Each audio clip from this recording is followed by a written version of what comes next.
જુનાગઢ, મુંબઈ અને ગોવા છે. પરંતુ વિરમસિંહજીને મળવાનું થયું હતું.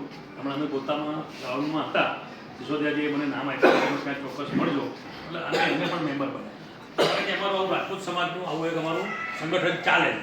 તો મેં કીધું આપણે આવા સંગઠનો મહિલાઓનાય ચાલે છે, બધા સમાજના મિક્સે ચાલે છે, અલગ અલગ સમાજનાય ચાલે છે આપણે ત્યાં. તો તમે એમાંથી કંઈક આપણે દાખલો લઈએ, કંઈક શીખીએ અને આપણે એ પ્રમાણે આગળ વધીએ. આપણે ત્યાં લઘુ ઉદ્યોગ પાર્ટીમાં સ્વયં સિદ્ધા નામનું એક એક્ઝિબિશન છે, જે બહેનો દ્વારા બનતી વસ્તુઓ, બહેનો દ્વારા ચાલતા ઉદ્યોગો, એ ઉદ્યોગોનું એક્ઝિબિશન. એટલે એનું માર્કેટિંગ સારું થાય, એનું વેચાણ સારું થાય અને એ બહેનો સશક્ત બને, સસ્ટેનેબલ બને અને ઉદ્યોગો ધીમે ધીમે મોટા થાય. તો આવું સંગઠન કીધું આપણે ત્યાં છે, આપણે એની હારે મુલાકાત કરાવીએ. તમારું જો બહેનોનું સંગઠન હોય તો મુલાકાત કરાવીએ, જનરલ સંગઠન હોય તો આપણે લઘુ ઉદ્યોગ પાર્ટીમાં ઉદ્યોગવાળા અલગ અલગ ચાલે છે. પ્લાસ્ટિક ઉદ્યોગનું અલગ હોય, ફાર્માનું અલગ હોય, કેમિકલનું અલગ હોય, એન્જિનિયરિંગનું અલગ હોય. આવા અલગ અલગ 24 પ્રકારના ઉદ્યોગોના સંગઠનો એક જ લઘુ ઉદ્યોગ ભારતીની અંડરમાં ચાલે છે. આપણા ઓલ ઓવર ઇન્ડિયામાં અત્યારે 60-70 હજાર મેમ્બરો છે. આપણે 550 જિલ્લામાં આપણું નેટવર્ક છે. એમાં અમારું ગોતા એ નેટવર્કમાં નહોતું, એટલે ગોતાને એડ કરવા માટે હું વિરમસિંહજી પાસે ગયેલો. તો એ પોતે મેમ્બર બન્યા, બીજા ત્યાંના 20-25 લોકો મેમ્બર બની ગયા, એટલે ગોતાનું યુનિટ બની ગયું. હવે ગોતા પણ અમારા મેપની અંદર આવી ગયું. એટલે ઓટોમેટિક આ બધી વસ્તુ ધીમે ધીમે સંકલનથી જોઈન્ટ થાય છે. 650 જિલ્લામાંથી 550 જિલ્લા અમારી પાસે છે. આ વખતે RSSનું 100મું વર્ષ ચાલે છે. આ 100મું વર્ષ ચાલુ છે, ઓક્ટોબર મહિના સુધી ચાલશે.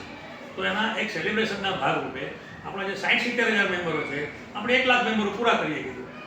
એમ ગુજરાતની જવાબદારી 15,000 મેમ્બરની છે, તો હું એના માટે એમની પાસે જતો. સિસોદિયાને પણ મેં જોડ્યા જ છે અત્યારે લઘુ ઉદ્યોગ પાર્ટીમાં, અમારી મિટિંગમાં રેગ્યુલર આવે જ છે. એટલે મારો કહેવાનો મતલબ એવો છે કે આપણું આ દેશનું જે મોટું સંગઠન છે લઘુ ઉદ્યોગ ભારતી, એની સાથે આપણે મિક્સ થઈ જવું જોઈએ. અને ઉદ્યોગો જેટલા આપણા હોય એમાંથી કામ શીખે. ઉદ્યોગો સિવાયના લોકો હોય તો સંગઠનના બીજા અલગ અલગ સેક્ટર ચાલે છે, એમાંથી શીખે. અલ્ટિમેટલી સંઘ એવું માને છે કે દરેક સમાજ વિકસિત થવો જોઈએ, દરેક સમાજ ડેવલપ થવો જોઈએ, તો સરકારની જવાબદારી ઘટે.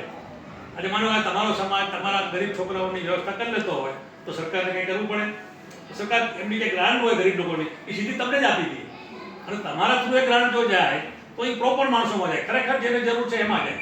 અત્યારે જે જનરલ ગ્રાન્ટો વેચાય છે એમાં અડધી ગ્રાન્ટો તો ક્યાં જાય છે જ ખબર નથી પડતી.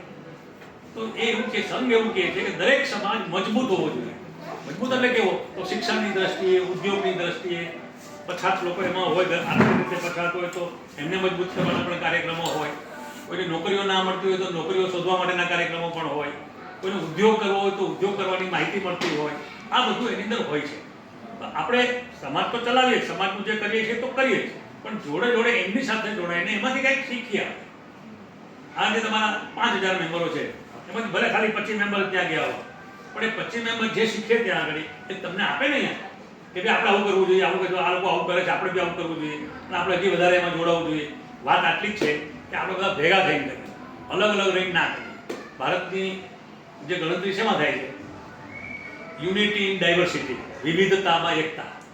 આપણે બધા અલગ અલગ હોઈએ, પાર્ટી વાઇઝ બી અલગ અલગ હોઈએ, સમાજ વાઇઝ બી અલગ હોય, પણ આપણા પર પાકિસ્તાનની વોર થાય ત્યારે શું હોય છે? બધા એક થઈ જાય છીએ, બધા એક થઈને સામનો કરીએ છીએ. એટલે આપણામાં વિવિધતામાં એકતા છે. આપણું સંગઠન છે ને 55,000 બિઝનેસમેનોને જોડી ચૂક્યું છે. હા, એટલે તમે વિચાર કરો, વિરમસિંહ ને વડીલો બધા એવું વિચારે છે કે આપણા જે બિઝનેસમેનો એમને 55,000 લોકોનો સપોર્ટ મળે માલ વેચવા માટે. આપણે આપણા સમાજના કેટલા ભેગા કરી શકું, કેટલા લોકો ખરીદશે? અને તમે જોયું પરિણામ આ શું સાંભળવું પડે છે, શું એટલે